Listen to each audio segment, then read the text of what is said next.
এইখানে থাকে হচ্ছে গুঁড়ো দুধ।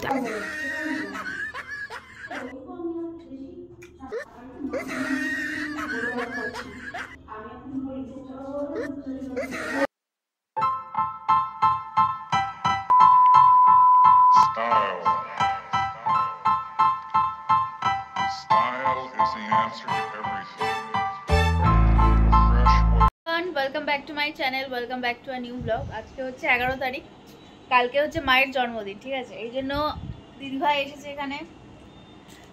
তো আমরা একটু পরে যাবো একটু টুকটাক কেনাকাটা করতে। এখানে দিদা অলরেডি চা বানিয়ে দিয়ে দিয়েছে, এই যে আমরা এখন চা খাচ্ছি। আর আমি আমার কালকের ব্লগটাকে লাইভ করলাম এক্ষুনি, তো চলো ব্লগটা দেখতে থাকো। কালকের জন্মদিনের ব্লগটা আলাদা করে যাবে, আর আজকের প্রিপারেশন ব্লগটাও দেখতে থাকো, আশা করছি দেখতে ভালো লাগবে। So let's get started with today's blog. শোন না, প্রথমে আমরা বাজারে যাব। প্রথমে বাজারে যাব, হ্যাঁ প্রথমে তোর বাজারে যাব, তারপরে ওখান থেকে তারপরে চাল ফালগুলো। এই যে এখান থেকে আমরা সবজি নিয়ে নিয়েছি। হ্যাঁ না না এইটুকু মাংসটা আছে, এখানে আছে হচ্ছে এই চাল টাল আছে, কালকে এই পাঁপড় ফাপড় ভাজা হবে। তো এই হলো, আমরা জাস্ট এলাম।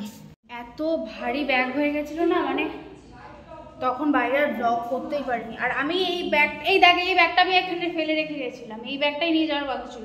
আমি একটা ক্যারি ব্যাগ নিয়ে যাওয়ার কথা ছিল যাতে ব্যাগটা ক্যারি করতে সুবিধা হয়, বাট আমি নিয়ে যেতেই ভুলে গেছি।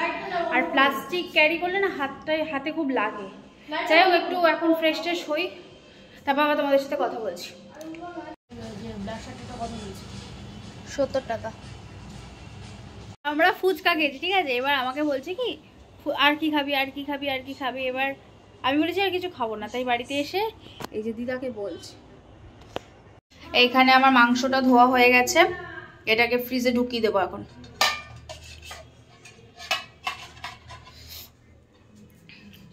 এই দিদিভাই একটু ফ্রিজটা খুলে দে তো। বাদ দে, ছাড়, তোকে দিয়ে আর হবে না কিছু।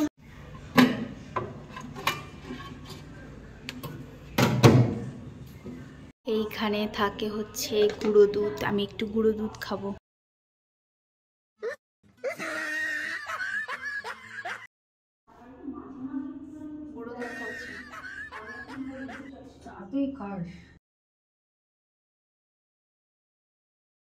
দিদিভাই ডিনার করছে,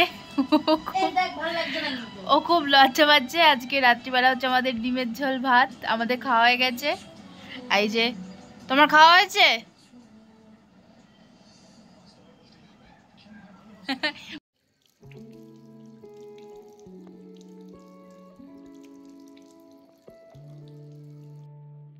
গাইস, এখানে দিদি ভাইয়ের মুখের সামনে বারবার ক্যামেরাটা ধরছিলাম, আরো হেভি রেগে যাচ্ছিল, আর আমার সেটা হেভি মজা লাগছিল। ওকে নেবো, ভালো লাগবে। আবার তোর দিকে ক্যামেরাটা হলো তো হেভি রেগে যাচ্ছিস। যাই হোক গাইস, এটুকু ছিল আজকে ব্লগ। তোমরা একটু সিরিয়াল দেখে নাও, কেমন লাগলো আজকে ব্লগ অবশ্যই লিখে জানিও। দেখা হচ্ছে অন্য কোনো ভিডিওতে। সো টিল দেন সবাই ভালো থেকো, বাই।